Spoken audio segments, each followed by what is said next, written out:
This is a 16-inch RCA Victor television set. It's the same kind that my father bought in the late 40s. Now, the first Italian films that I remember seeing were on this little screen. My family around me in pretty much a room like this.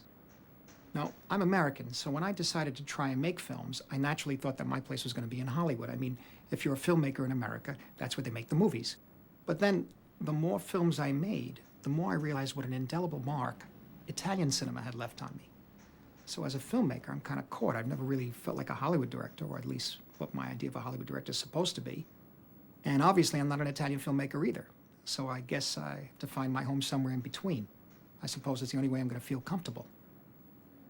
These days, it seems as if American cinema is all there is, and that all the other cinemas are secondary, including Italian cinema. And that really worries me. In fact, it's the reason I'm making this documentary. The fact is, I know that if I'd never seen the films that I'm going to be talking about here, I'd be a very different person, and of course, a very different filmmaker. I guess I've always linked my movie-going experience with my family. I remember very well my father taking me to the movies and the two of us sharing those remarkable images and those very strong emotions up there on the screen.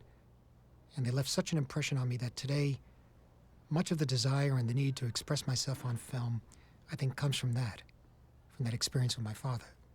My father was a worker. He was a presser in the garment district in New York.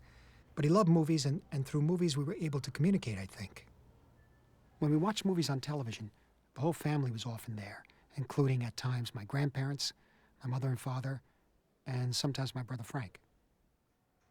And television was very different in those days. There was obviously no cable, no color TV, of course, and certainly no satellites. And there were only a few available channels, like 3 or 4 channels, and these channels were always in desperate need of programming. Francesco! Francesco! Francesco, I tedeschi, I fascisti! Stanno circondando. Friday nights were different because there were so many Italian Americans in New York at the time that one station showed Italian movies with subtitles. Now, there weren't that many TV sets in the neighborhood, so friends and, relatives would come over and watch these movies with us. Italy was just coming out of the devastation of World War II, and the films we saw had very powerful, strong images.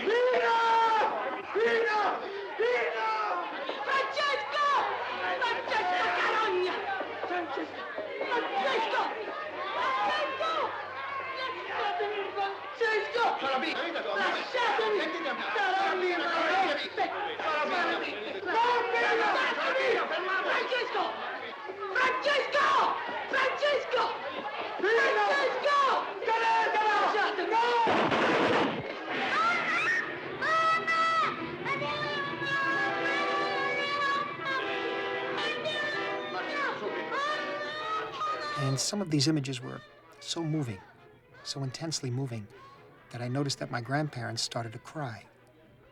I mean, they left Sicily in 1909, 1910. They made their way all the way to America, and here they were, seeing on television, in effect, what they had left behind, and what had happened to it, what had become of it. When I looked at their faces, I could see that this was who my grandparents really were. and that this was the country they called home.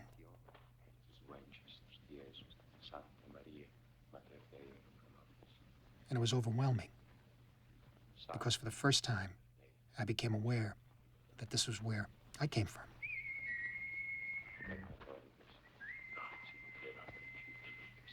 I saw them suffering with the people in the film. They felt protected here in America, and I could see that they were feeling relief and guilt at the same time. That could have been them up there on the screen.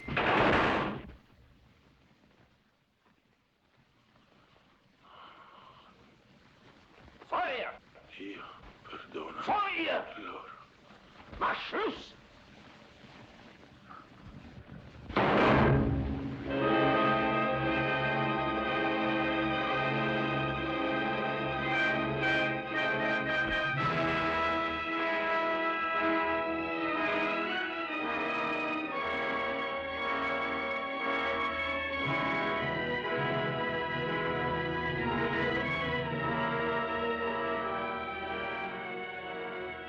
My world consisted of our apartment, the church, school a block away, the candy store around the corner. All of a sudden, it became much bigger.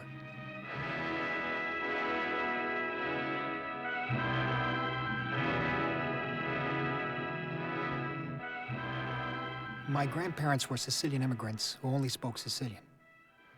They never even became American citizens.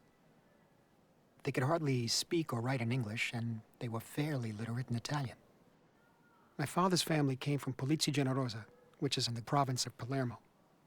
And my mother's family came from Cimina, which is also in the province of Palermo. Now, people from these two towns lived across the street from each other, that is, on Elizabeth Street in New York, but they kept at a distance. And this was just one of the many customs sort of carried over from the old world. My grandparents didn't really deal with America. I mean, my parents, their children, used to go to work in the morning as if they were venturing forth into some unknown territory, which just happened to be right around the corner. And then every night, they'd come back home to Elizabeth Street, which is right here. And this is actually the building I'm standing on is the one I grew up in, 253 Elizabeth. Elizabeth Street was Sicily, and every building was a different village. In fact, it was only after a number of years that you saw intermarriage between people from different buildings. So over the years, I've tried to find out as much as I can about my family's history and where we came from. I learned that Polizzi, the town my father came from, was a center for Benedictine monks returning from the Crusades, and that the town was called Generosa by Frederick II, who was the Holy Roman Emperor. And at one point, in my mother's hometown, Cimina, they had as many churches as they had people. Now, these towns lived through the Greeks, then the Phoenicians, the Romans, the Byzantines, Saracens, Normans, French, Spanish, and in this century, the Nazis, and then the Americans. And they survived them all. My grandparents took that history of survival with them when they left Sicily, and they never went back. This is a Sicilian street festival, the Festival of St. Ciro, who's the patron saint of Cimina. Only this isn't Cimina. It's Elizabeth Street in New York. This is movie footage that I saw for the first time only recently. My cousin gave it to me. It was shot 60 years ago by my uncle, his father, before I was born. Seeing these images, everything the world was then, my world, a world that's gone now, came back to me in a flash. This was shot in my grandparents' apartment, my father's parents.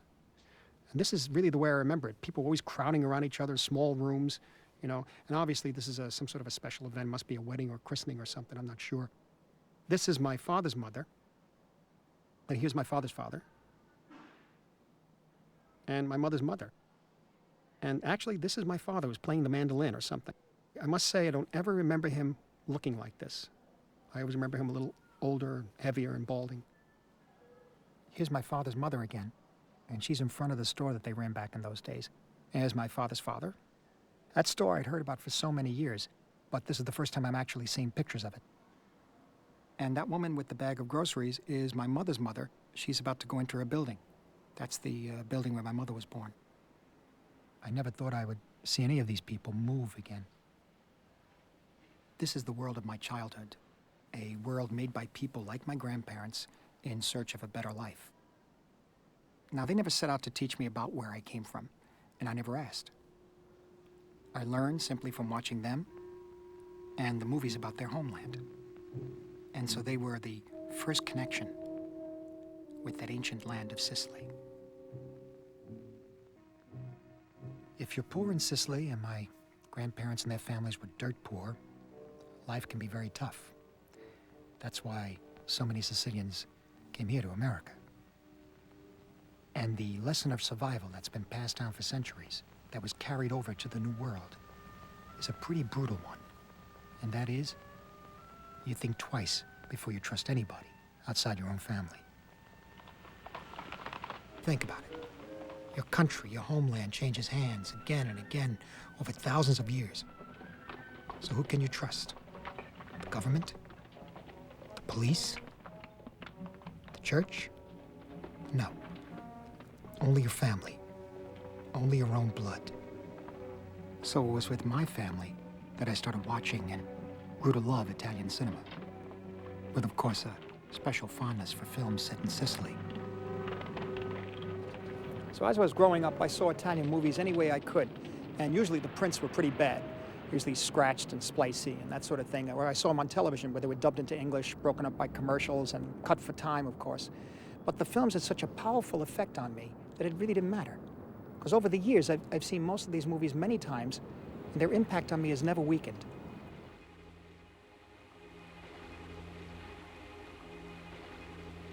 The very first Italian film I remember seeing as a child was on television, and it was Paisan. This was in 1948, which would mean I was about 6 years old at the time. Paisan is made up of 6 episodes that follow the Allied Army, the Americans and the British, as they push their way up the boot of Italy, from south to north, driving the Germans out. And the episodes that had the biggest impact on us as we watched the picture were the ones that were about sacrifice. And these sacrifices were for something that I guess I really didn't understand at the time, at such a young age. They were for freedom.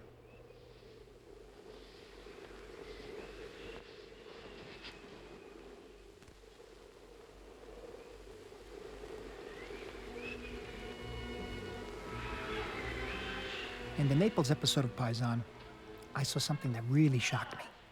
I realized that if my family had never left Italy, I could have been one of those kids up there on the screen, reduced to stealing shoes, selling them on the black market.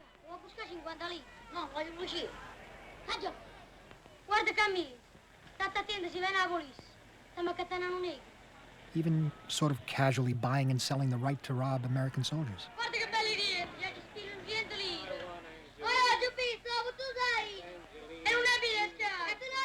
Now, these kids were already so toughened up by war and what came after it that they learned every trick in the book. Like this one, right here. They create a panic to get their soldier, their victim, away from the competition. Now, it's got to be put into a context. I mean, at the time, I was going to see almost every Hollywood picture that opened. I mean, that's what I was used to. And I loved Westerns. The costumes, the scenery. I mean, places as far away from New York as you could get. I especially liked Roy Rogers. I mean, everything about those pictures, those images were very simple. Their stories were very simple. And even though I got caught up in them, I knew they weren't real. In fact, that's why I liked them. They were fantasies. It's amazing to think now and realize that on the same day I might have seen a Roy Rogers picture, I went home and saw Paisan on TV. I mean, Paisan was no fantasy. Especially this Naples episode.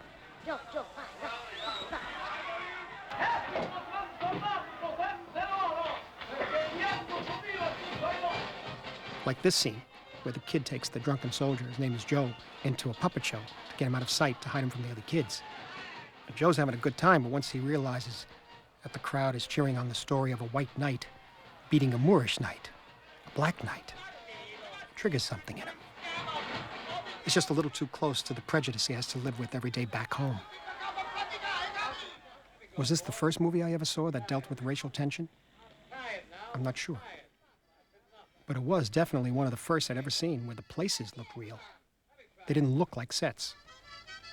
And of course, I had no idea that these films were part of an explosion called neorealism, which was shaking up filmgoers all over the world. I don't want to go home. My home is an old shack with 10 cans for doors. I don't need that key. I don't want to play no more, Paisan. I don't want to go home. I don't want to go home. I don't want to go home. Joe. Sidurul, Mima Rubeshka. The climax of the Naples episode was the most disturbing thing about it. A few days later, after Joe's sobered up, Hey, you! he spots the kid in the street and he wants his shoes back. You! Would you stole my shoes? Where do you live? Take me to your home. Don't make casa. Come on, you take me. Get it. They drive all the way to the outskirts of Naples. Come on, get out and get my shoes. Come on, get my shoes. The kid gives Joe any old pair of boots. His own boots, of course, are long gone. These are not my shoes. Come on, take me to your mother and father. How many shoes do you have? The boy takes him to the place he now calls home, the cave of Mergellina, where the victims of Allied bombing raids wound up after their homes were destroyed.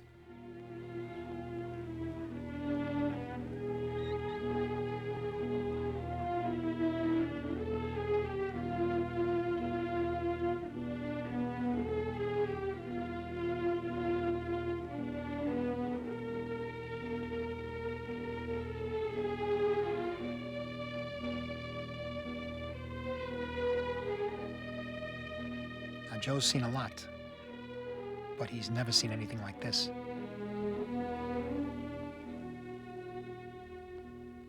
And neither had I.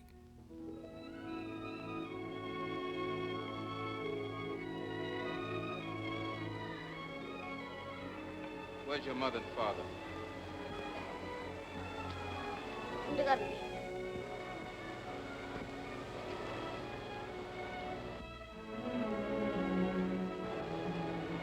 Dove mom and papa? Mamma e papà non stanno più, sono morti. E bombe, boom, boom. Capisci? E bombe, boom, boom.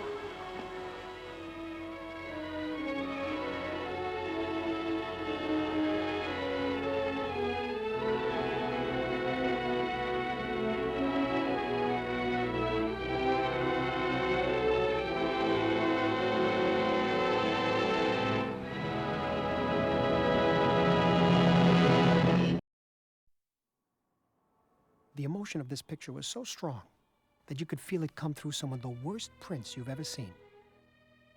Now, this is the way I saw Paisan on TV in 1948. I mean, the print was so dark, you could hardly see what was happening. But despite that, everything essential came through.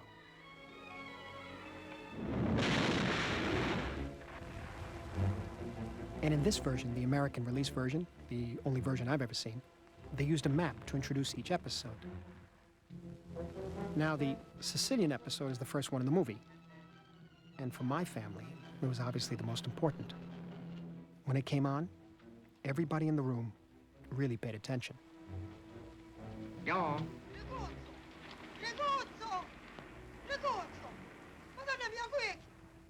I remember that the voice of this woman who's yelling in the background had a strong emotional effect on the older people in the room.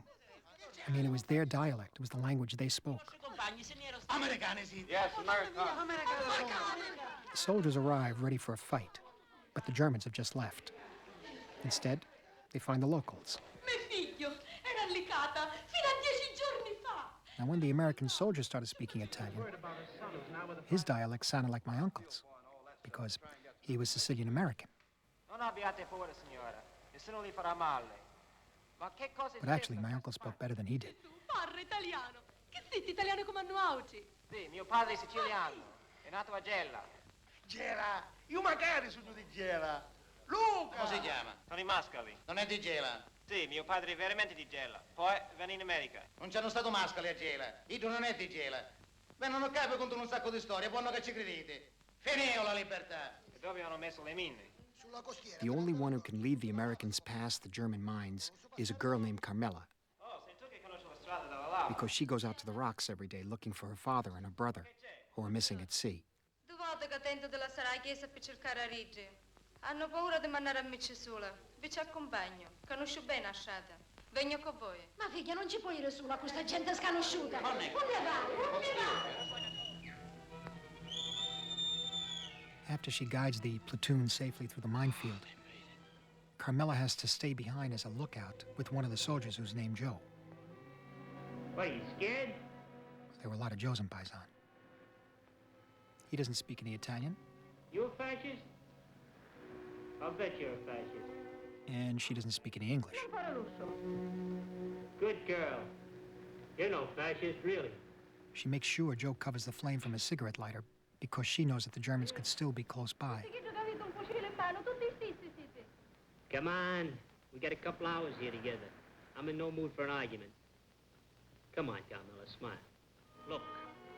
Paisan. Spaghetti. Bambini. Mangiare. Mussolini. Now, how about you? Your English any better than my Italian? Let's try you out. Look, me, Joe. Understand? Joe. Joe. Good, good. Move to that of the class. Okay, now try this. Me, Joe, boy. You, Carmela, girl. Girl. Fine, fine. You're doing fine. We friends, understand? Friends. Friend. Good girl, good girl. Eventually, they relax. You know, we've got a garden. My mother grows tomatoes. My sister and I tied a rope on her 2 pear trees to swing on. Here, look. And they become so relaxed See? No, she's really much better looking than this. that Joe lets his guard down. She's a little like me. Sorella.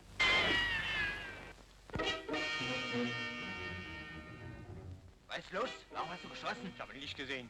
Komm, wir gehen. Doch, habe ich nicht gesehen. Joe's badly wounded, and Carmela covers the trapdoor right over him to hide him from the Germans.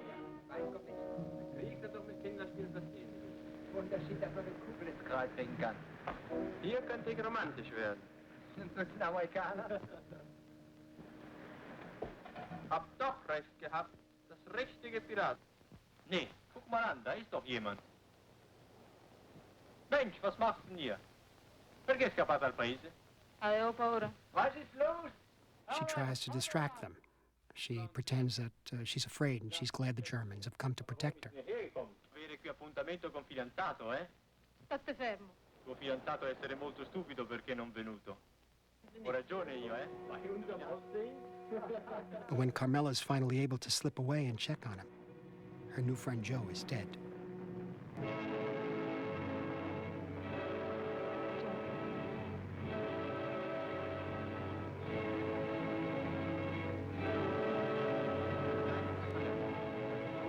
Bei uns gibt's keinen. Morgen gibt's einen Gegenangriff und da wird's glauben, wie die haben. Nicht damit gibt's.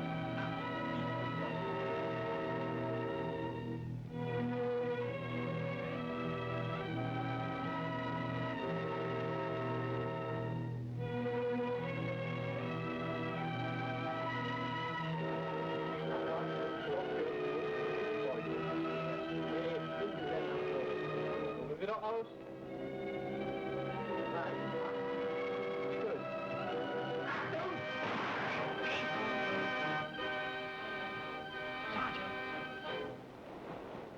Sounds like a carbine. Maybe Joe is in trouble.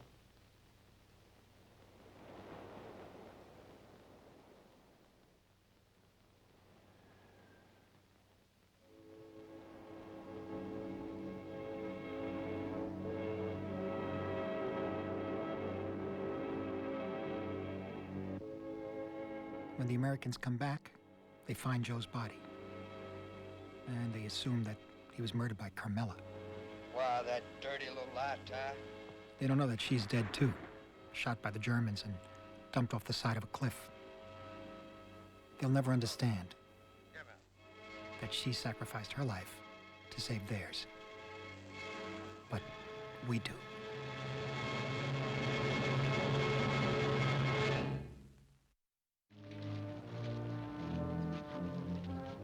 Now, I also remember seeing another kind of Italian film around this time. Fabiola really captured my imagination. It was was the first Italian epic I ever saw.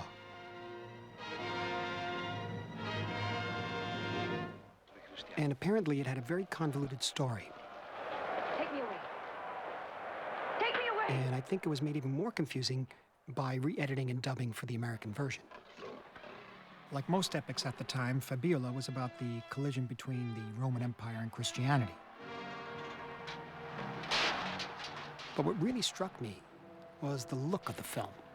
It was very, very different from the American color epics that my father was taking me to see at the time. Fabiola had wonderfully detailed sets, rich pageantry, and magical textures that I just didn't see in American pictures. It's not too difficult to understand why.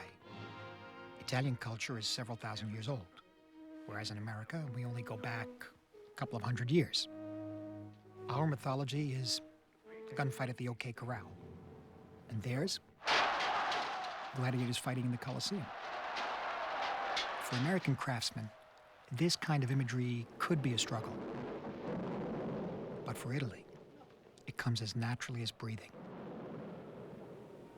I also remember seeing another film on television right around the same time.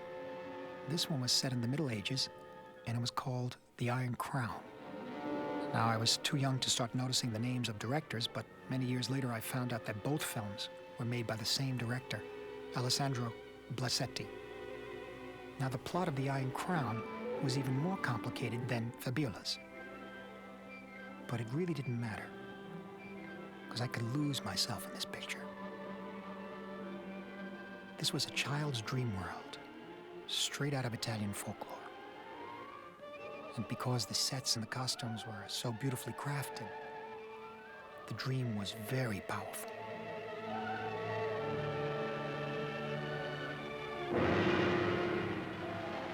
Paisan was the world as it really was. But the Iron Crown was a world I could escape to.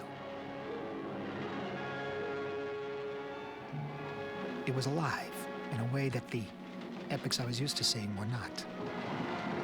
As a child, these two very different kinds of movies felt equally real to me. But the Iron Crown had something else that was quite startling. The potency and terror of a fairy tale by the Brothers Grimm. Sapete come si fa per farli cantare meglio? Come? Con uno spillo, stai a vedere. Che ci fa? Gli buchiamo gli occhi. E cantano? Non voglio, non Sta voglio! buono, sentirai quando sono grandi come cantano. Ma che cuore hai se buchi gli occhi agli uccellini? Cattivo, cattivo brutto! Io non voglio più essere il tuo bambino! Cattivo, va via! Brutto! No! Cosa vuoi? Sei tu la madre del bambino o è lei?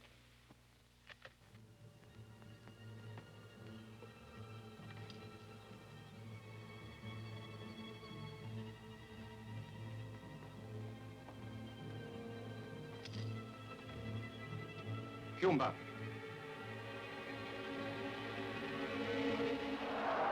But it was the ancient world that really captured my imagination back in those days, and especially ancient Rome.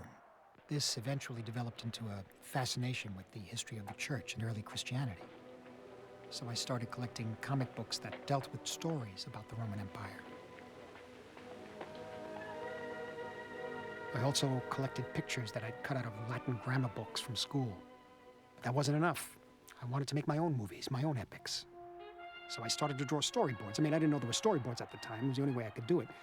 So I made storyboards for some of these imaginary epic films that I had in mind.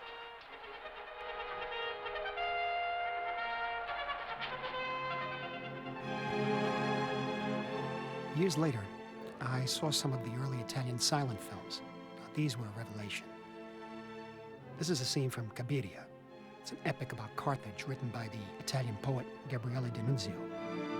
Cabiria was a huge influence on D.W. Griffith and a major inspiration behind his film Intolerance.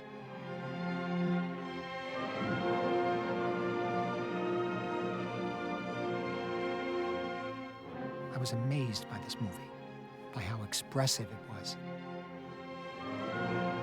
This was the same kind of shock I felt when I first saw Paisan in Open City, only different. It was as if I'd found a secret door that led right to the heart of the ancient world. Kabiria's powerful images could only have come from a country whose historical imagination stretched back thousands of years. I mean, I had the feeling I was watching a newsreel of ancient Rome. So as a child, I'd already encountered the two extremes in Italian cinema. They were forever linked to my mind: the epic and neorealism. Now, every movie is the product of its own time, but the neorealist movies were much, much more than that. After neorealism, nothing would ever be the same again. By the time the war finally ended in 1945, the Italian movie industry was a shambles. The Germans had confiscated all the film equipment, and they'd converted Cinecittà, the studio, into warehouses. And of course, these were promptly bombed by the Allies. And after the Germans retreated from Rome, the studio became a refugee camp. So Italian filmmakers were sort of on their own, with very, very precious few resources. And the nation of Italy itself needed to be reborn. How did the film industry, which was in a state of complete disarray, come to play such an important part in this rebirth? How did it come to represent an entire people, desperate to redefine themselves after 20 years of fascism and the devastation of war? Quando attrezza, la campana suona martello, a quelli che hanno gli uomini al largo sulle barche, gli si stringe il cuore. If you ever have any doubt about the power of movies to effect change in the world, to interact with life and fortify the soul, then study the example of neorealism. So what was neorealism? Was it a genre? Was it a style? Was it a set of rules? Well, more than anything else, it was a response to a terrible moment in Italy's history. The neorealists had to communicate to the world everything their country had gone through. They needed to dissolve the barrier between documentary and fiction. And in the process, they permanently changed the rules of movie making.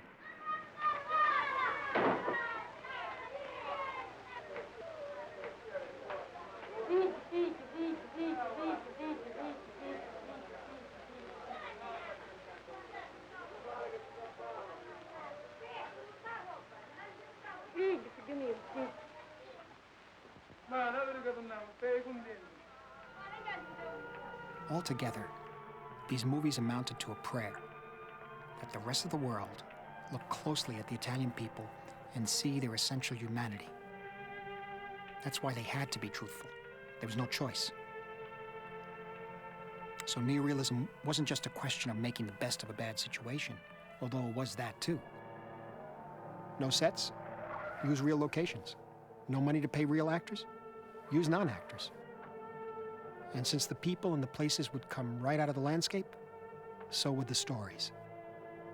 I mean, in fact, there were sets and actors in many of these films, but what's important is that for the first time, illusion took a back seat to reality.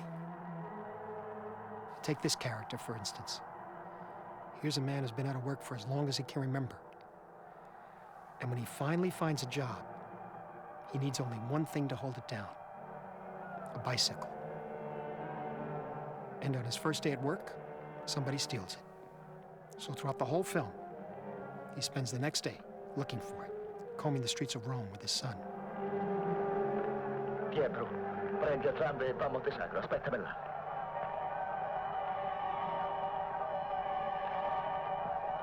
Ma che sta a fare? Muoviti!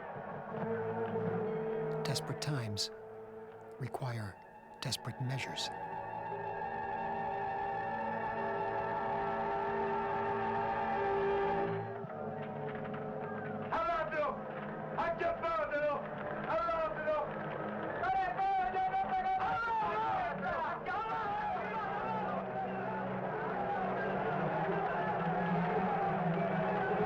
The neo-realist directors didn't just want to make these films, they had to make these pictures. Beyond everything else, neo-realism came to exist out of a moral and a spiritual necessity.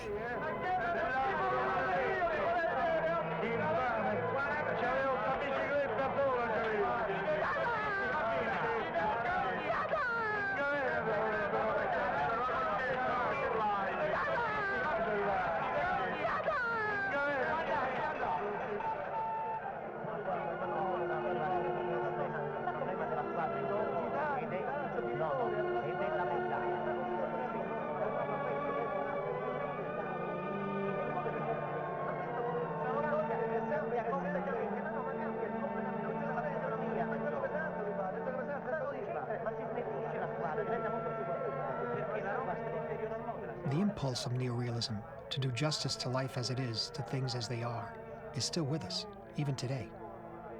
I like to think of neorealism as the seed from which a beautiful, solid tree has grown.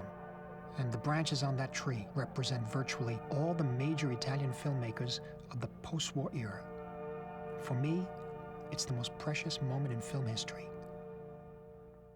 Roberto Rossellini, Vittorio De Sica, Luchino Visconti, along with their writers who included Sergio Amidei, Federico Fellini, Suso Cecchi D'Amico, and Cesare Zavattini.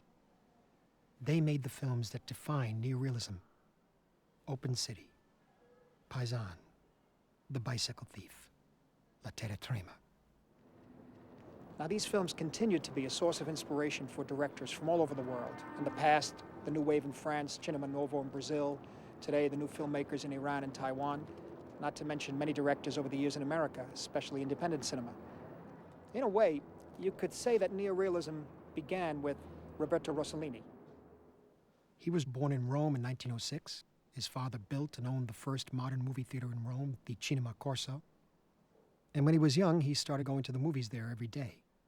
And of the many films he saw at the Corso, 2 pictures by the American director King Vidor, The Crowd and Hallelujah, they seem to be especially meaningful for him. It's not surprising. They're both great movies, landmarks in fact, and they've been meaningful to many filmmakers, including myself. Rossellini's father died when he was 26, so he was forced to do something he'd never done before: get a job. And that's when he turned to film. He started off doing sound effects, editing, and dubbing. And he was drawn to the documentary form right from the beginning. His first films were short documentaries about animals. Actually, later this proved to be a lifelong interest. His cameraman on some of those films was Mario Bava, who would eventually become a great director of Italian horror films. Now, for me, it's pretty funny because I can't imagine any 2 people more opposite working together.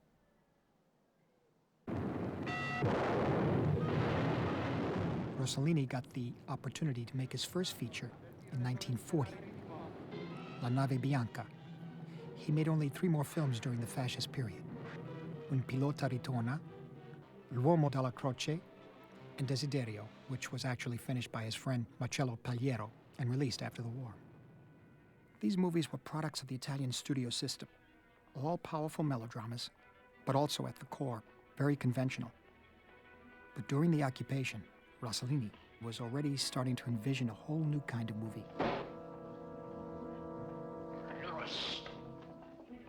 When you're a filmmaker, you gotta get the money first. That's just the reality of the business. So as De Sica once put it, it's not as if Rossellini, Visconti, and myself sat down in the Via Veneto one day and said, hey, let's create neorealism. I mean, it basically started with filmmakers just trying to get their movies made. We're looking for money. We have no money to finish our film. This is what De Sica remembered Rossellini telling him when they ran into each other on the street one day in 1945. What film? De Sica said.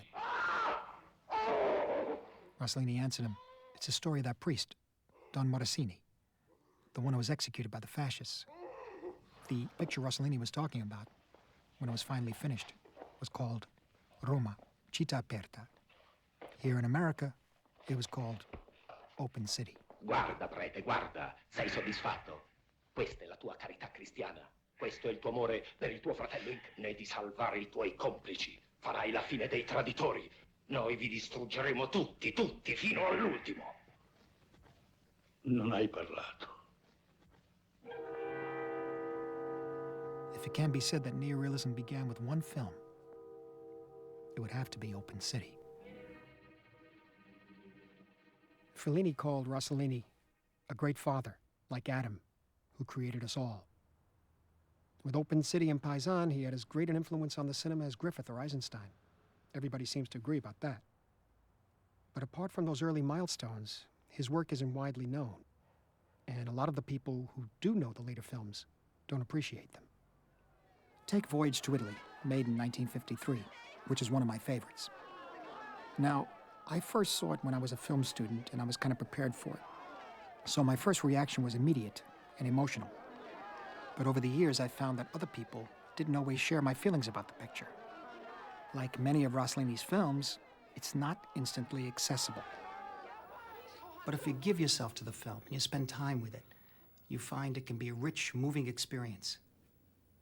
I think the reality is that Rossellini was one of the few filmmakers who actually became more adventurous as he got older, and that's rare. His work from the 50s, 60s, and 70s is as impassioned as his neorealist films. It's just different. At the age of 60, he made one of his greatest films, The Rise to Power of Louis XIV, and it marked the beginning of a whole new exciting direction. Like Orson Welles with Citizen Kane, Rossellini came to resent Open City, which isn't very surprising when you have to think about it.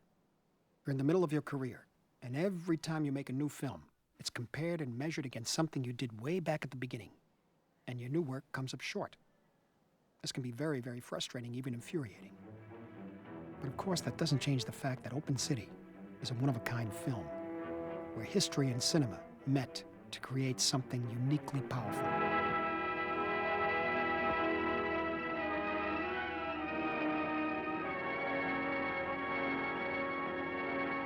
Open City became a worldwide success, a phenomenon, really. But it started slowly. First it caught on in France, then in America, and only then in Italy. At the time, Life magazine wrote that the film helped Italy to regain that nobility it had lost under Mussolini. It's not the kind of thing you usually read about a movie.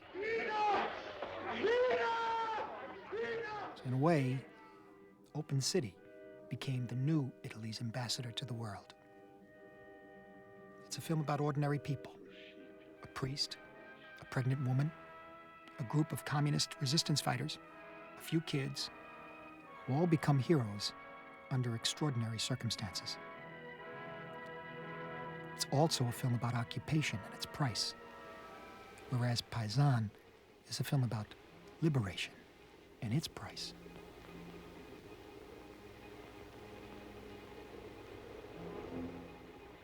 Some critics and historians consider Paisan's final episode, set in the Po Valley, to be the purest form of neorealism. Stripped of all dramatic artifice, things simply happen. And we're drawn further and further into the hopeless situation of some truly courageous people. Fellini, who was one of the assistants on Paisan, said that Rossellini didn't want to be tied to a script. He was in search of something that he could only get by leaving himself open to every possibility. Altro partigiano morto. La vaga già pare? You want to be careful of that German tower down there, Tedeschi. Non mi interessa, io vado lo stesso. All right, I'll go over on the beach and explode that mine. Some partisans and American and English soldiers are completely cut off in the middle of nowhere, surrounded by Germans.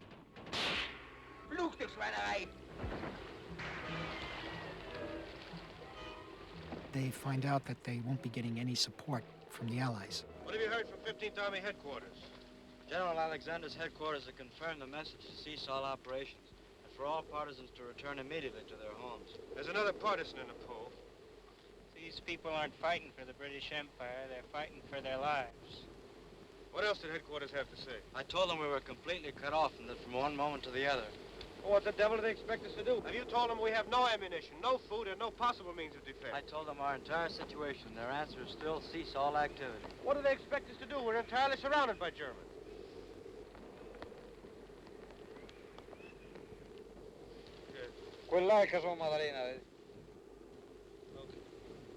They get so hungry that they're forced out into the open.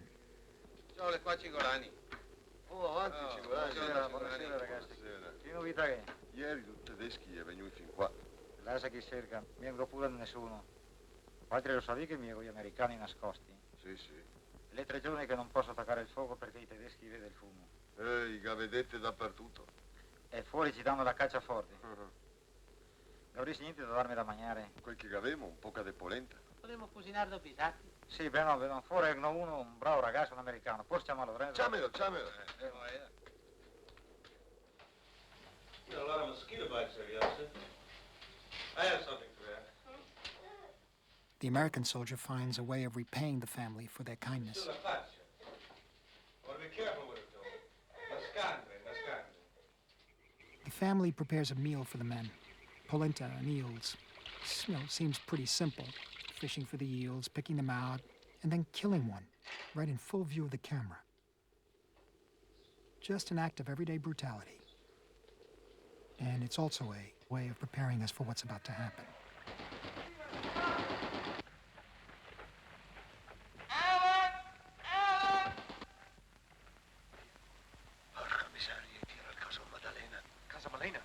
Casa Maddalena. Ti stavi accorto che siamo stati? Damn, the Jerry's figured we were there. Alle baracche, occhi aperti, mi raccomando. This family has been compromised by their own hospitality. Ellen, come with me. And the Germans slaughter them.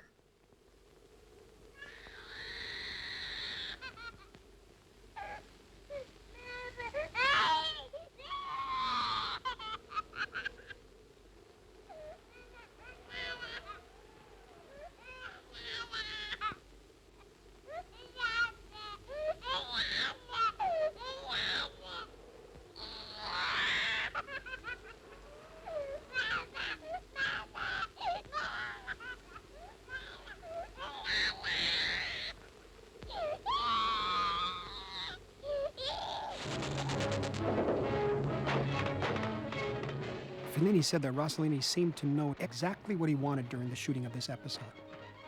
He was driven to find a new way of telling a story on film, where nothing is artistically embellished or enhanced, where everything seems to be simply unfolding as in life.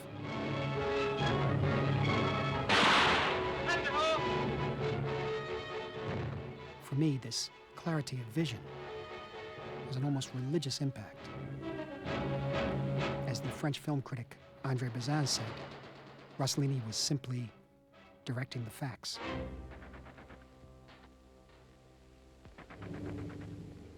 The Germans win the skirmish, then they separate the Allied soldiers from the partisans.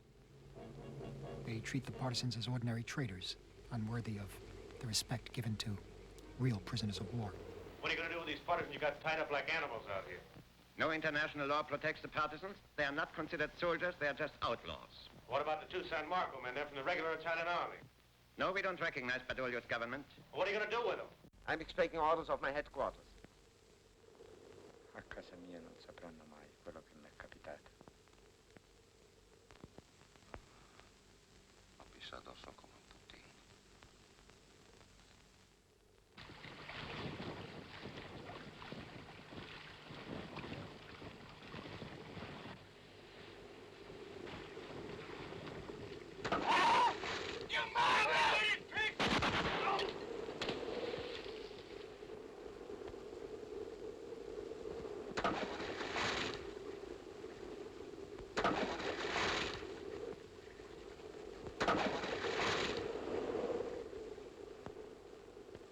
Questo accadeva nell'inverno del 1944. All'inizio della primavera la guerra era finita.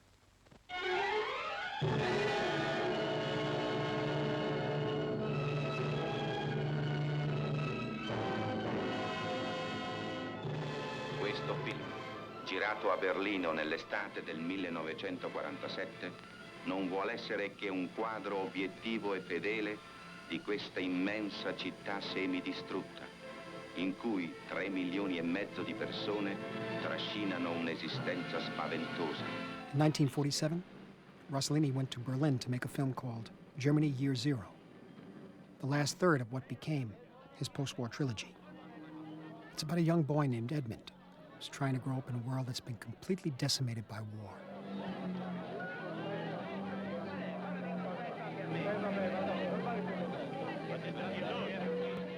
Edmund has nothing, and nothing to look forward to. In this world of corruption and never-ending horror, the only rule is survival. All the conflicting forces around him drive Edmund to do something unthinkable. Kill his own ailing father, who's lost the will to go on. In his mind, it's an act of mercy. But once he's done it, there's nothing left for him but despair. Compared to the earlier films, Germany Year Zero feels a little detached. But I think that Rossellini needed to stay detached because he's presenting us with a truly terrible reality here.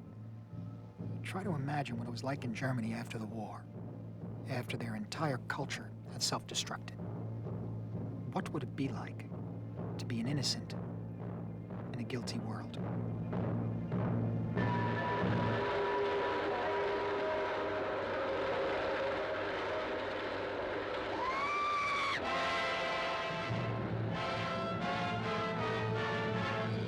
For me, Germany Year Zero is a film of real compassion. Edmund's death is a lonely sacrifice, just like Carmilla's. In fact, sacrifice is what links the three films in the trilogy. I think that Rossellini was pleading with the nations of post-war Europe to find some sympathy and tolerance for their former enemy, so that they could all go on together. And I don't think anyone else had the courage to make a movie like this in 1947. Rossellini followed Germany Year Zero with something different, a sort of tale called The Miracle. Federico Fellini wrote the story, and this is Fellini himself right here, playing a drifter. The Miracle is a vehicle for Anna Magnani. In fact, it's unthinkable without her. She plays a shepherdess, a woman of limited intelligence but infinite faith. Oh Gesù, Giuseppe Maria. Ma perché te ne vai? Non te ne andare, no. Ti posso parlare, sì. Dio, che consolazione. Bello, bello, santo mio, bello, che felicità, che gioia. Tu mi fai morire, e è fatta. E mi porti con te lassù in paradiso, nella contemplazione del Signore. The Miracle is about the question of faith, and it's a running theme in Rossellini's work at this time. I think he was trying to ask the question, how can faith survive World War II and the horrors of the Holocaust? Tu sei passato per il paese, eh? E non t'hanno visto. Certo, non sono degni. Non sono degni, invece io. Sai che mi dicono sempre? I matti non possono entrare in paradiso. A me. She's convinced herself that he's St. Joseph. Vedi se Gesù. But he's no saint. And he makes the most of the situation. Che paradiso. Che paradiso in terra. Ah, matta ha ricevuto la grazia. Io sto male. Sto male.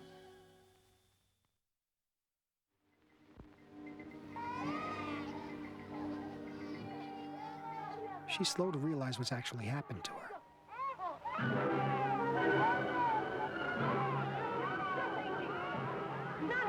Ma tu sai che stai in giro?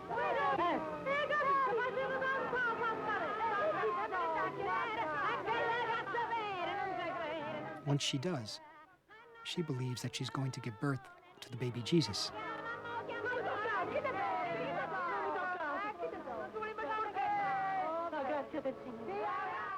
The homeless people she stays with throw her out. The people in town have absolutely no sympathy for her whatsoever.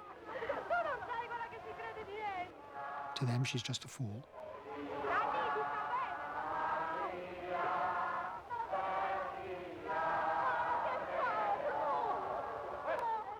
Everybody has a good laugh over the miracle that's about to happen.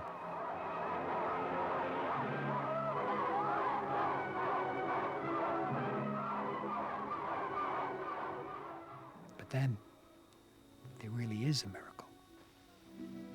A child is born. The miracle is life.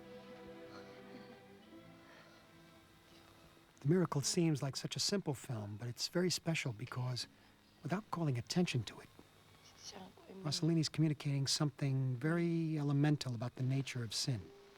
It's a part of who we are, and it can never be eliminated. For him, Christianity is meaningless if it can't accept sin and allow for redemption. He tried to show us that this woman's sin, like her madness, is nothing in comparison to her humanity. It's odd to remember that this film was the cause of one of the greatest scandals in American movie history. When The Miracle opened at the Paris Theater in Manhattan, Cardinal Spellman, who was the Cardinal of New York at the time, and the Legion of Decency, that was the Catholic watchdog organization, called the movie a blasphemous parody, and they mounted a campaign to have it pulled from the theaters. Joseph Burstyn, the film's U.S. distributor, took his case all the way to the Supreme Court. And on May 26, 1952, the court decided in his favor. They held that movies were entitled to the same freedom of speech as the press, and they completely struck down the idea of blasphemy as grounds for censorship. Now, I've run into plenty of my own problems with censorship, so I know from personal experience what a landmark decision this was. The miracle caused a scandal, but it was nothing compared to what happened a year later with Stromboli. Stromboli was the first Italian film I ever saw on a big screen in a theater. Even at the age of 7, you could feel the scandalous air around the movie. I mean, you can almost taste it right there in the theater. Of course, I'd overheard my parents talking privately about the details. Rossellini and his star Ingrid Bergman had had an affair and then a child out of wedlock. Now, today it doesn't seem like a very big thing, but it was back then. They were condemned throughout America, and not just by the church this time. They were actually condemned on the floor of the American Senate.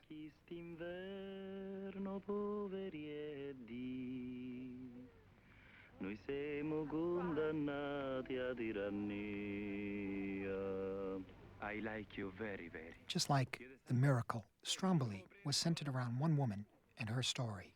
And this was a problem for critics who felt that Rossellini had drifted too far from pure neorealism. Hello. Good evening. The fact that the woman was played by Ingrid Bergman, one of the biggest stars in Hollywood, only made matters worse. Rossellini had betrayed the movement that he'd helped to invent. Actually, he was growing and changing as an artist, but people got very angry with him. And so he really got it from both sides of the Atlantic with Stromboli. Why do you laugh? You're so crazy. You don't know anything about me. We've spoken to each other a few times over the barbed wires, and now you want to marry me? Sure. Of course, now, 50 years later, the controversy and the criticism are gone, and we could look at the movie on its own terms. In the film, Ingrid Bergman is a Lithuanian war refugee named Karen. She's stuck in an Italian displaced persons camp, and she can't go back to her own country because she's been romantically involved with a German soldier. Her visa application to Argentina has been denied. Italy won't take her, so she has no place to go. And your occupation? None. One of the Italian POWs, who's a Sicilian fisherman, he gives her a way out. But then, she sees where they'll be living. Stromboli, an isolated island off the coast of Sicily. Is it always active? Yes. Look, look. The stones are falling in the sea. And she realizes she's just walked right into a whole different kind of prison. This is a ghost island. New Terra. See? Rossellini once described Karen like this. Leave me alone. A woman has undergone the trials of war. She comes out of it bruised and hardened, no longer knowing what a human feeling is. I don't care about your barley, or your vines, or your new terror. I want to leave this island and go away, far away. Like all the others who lived here and were born here and went away, far away. Oh, ma che è successo? Che? Listen, this is my home. You're my wife. You stay here because I want to. Every morning, her husband goes out to sea with the other fishermen. And one day, she wanders down to the shore. A man comes by, and he shows her how they look for fish. Oh, oh, oh, oh! Now, even though things start innocently, this happens in full view of the islanders. And for them, of course, it's unthinkable. It's unpardonable. Now, she has no idea that she's disgraced her husband. As a kid, I didn't understand a lot of what was happening up there on the screen, but I certainly understood this part. Actually, my brother explained it to me. Remember, this is a very small, closed society. They're locked on this island. There's food on the table. I don't want to eat. What's the matter with you? Oh! What have I done? In this world, when you lose your respect as a man, it's a real tragedy.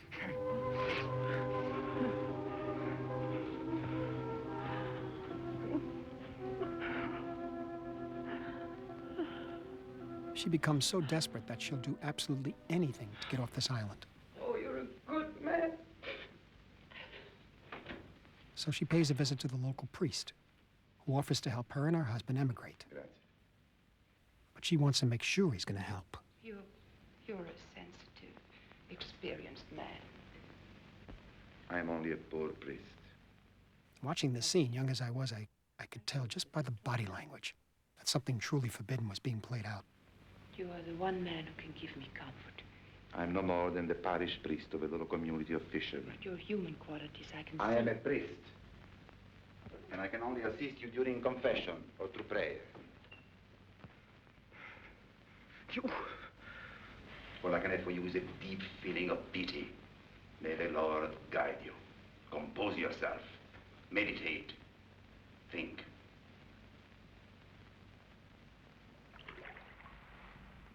The tuna catching scene is the center of the whole movie, the heart of it. You're slowly drawn into what is really the core of existence for these people. The praying, the waiting.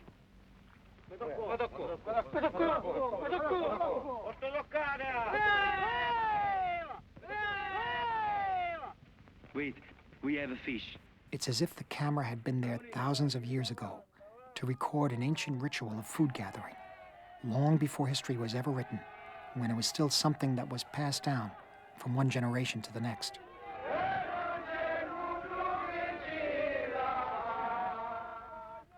It's about the sanctity of eating as a communal act and gathering food with the people you know. The food is sacred, a gift from God.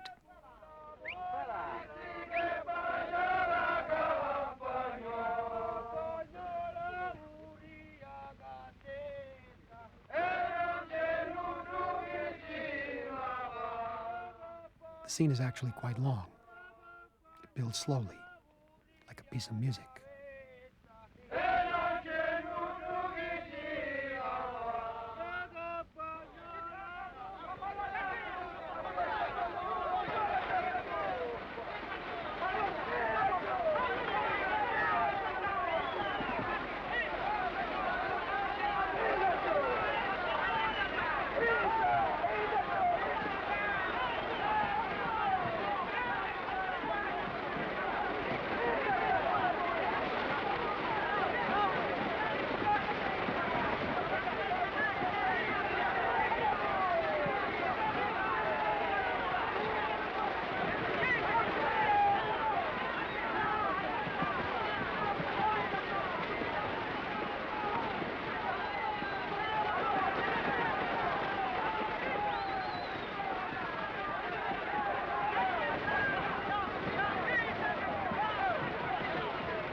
Gesù e Maria.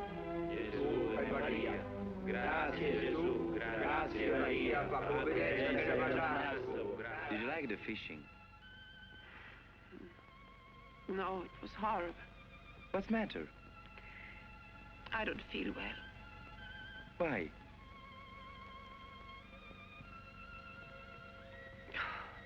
You think? Maybe... Yes, it's 3 months now. I believe I'm pregnant. Karen, mio Dio, I am so happy.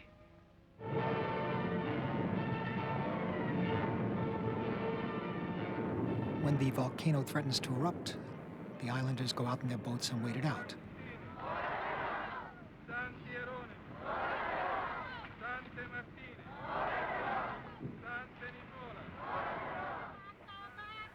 For them, this is normal.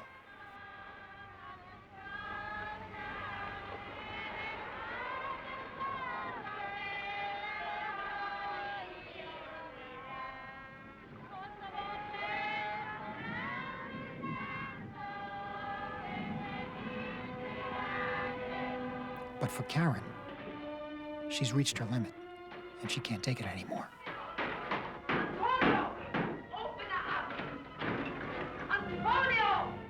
The only way left to get off the island is to actually walk over the volcano to get to a boat on the other side.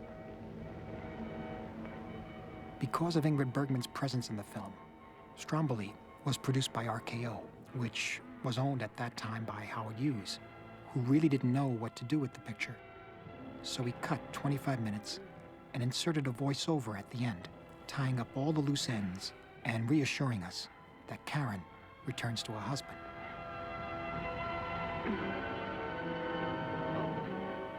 But in Rossellini's version, it's open-ended.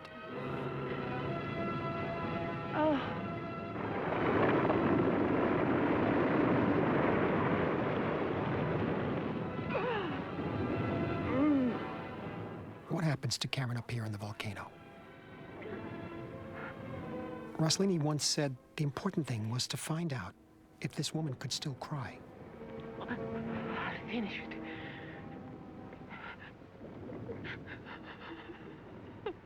I haven't the courage. But it's more than that.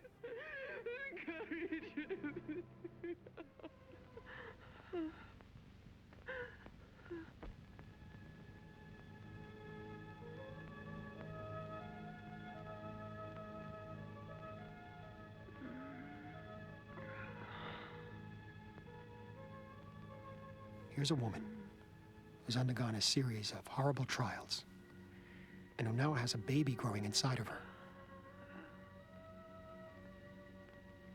And at the edge of the volcano, she wakes up to a new spiritual reality.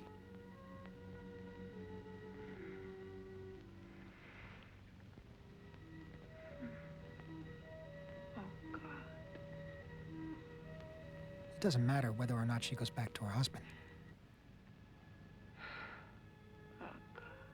This is a film about her journey, a journey that many of us may have gone through at different times in our lives. What mystery. Suffering, acceptance, transcendence. What beauty. And finally, peace.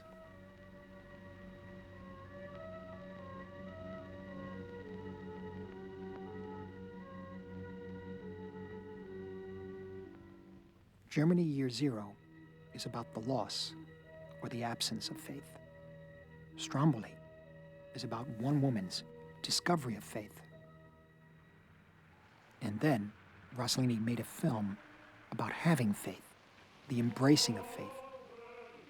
With Fellini, he adapted Flowers of St. Francis, a book that was written in the 14th century.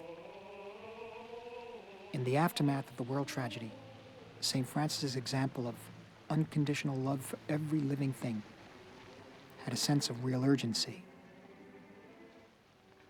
I'd never seen the life of a saint treated on film with so little solemnity and so much warmth. Quando sta il show? Ma cosa vuoi, fratello? Quanto sei bello. Che cosa vuoi? Voglio parlare col capo. Parla con me, la stessa cosa. Voglio restare con Francesco. E di questo bue che cosa vuoi farne? Beh, lo voglio dare ai fratelli. Ma... Il nonno è impazzito! Sì, è un vecchio rimpiazzito! La vacca è no! Ma sì, ma sì, la mucca è Non possiamo regalare una vacca! Ma noi non ne abbiamo bisogno. Di lui mi prendo cura io, Tenetelo in Ma tu stando in mezzo a noi dover lavorare più di prima. Sì, voglio I tuoi lavorare. parenti dovranno essere come morti. Morto. E stare in mezzo agli umili per predicare, lavorare. Predicare, lavorare, dire tutto, cosa. Ma non ti è sembrato duro lasciare i tuoi familiari? Tutto. Ma che cosa vuoi da Francesco? Voglio fare santo come Francesco. Ma sono io, Francesco. Oh, Francesco! Eccoli, giungono! Andiamo. Flowers of St. Francis was shot in early 1950 in the mountains around Rome. Ecco, abbiamo un nuovo fratello. E come si chiama? Giovanni. Giovanni si chiama. And Rossellini used real monks to play all the principal roles. The film consists of a series of episodes in the lives of St. Francis and his fellow brothers. Chi ti è successo? Ah, poverino, tutto infreddolito. And these episodes play like little